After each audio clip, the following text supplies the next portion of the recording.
Hello everyone, today we are going to learn basic Autodesk Maya tutorial how to detach edge.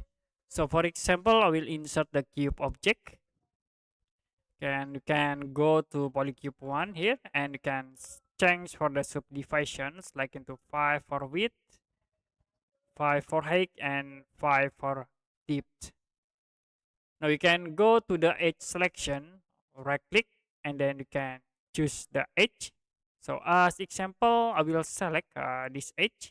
You can press Ctrl button to select multiple edge. And now if you want to detach, you can go to edit mesh and click detach. So if you use the move tools, I will select this edge, use the move tools. The edge will be automatically detached. Okay, we'll click again, like at this edge to the top here.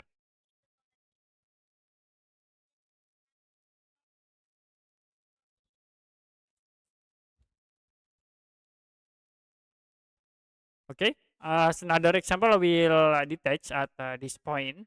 So you can select like in this edge.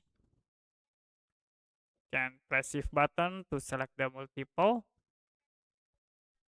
And the next you can go to the edit mesh, click detach. And then I will select at this edge. You can move in right axis to see the detach between edge. Okay, that's it for basic Autodesk Maya tutorial how to detach edge.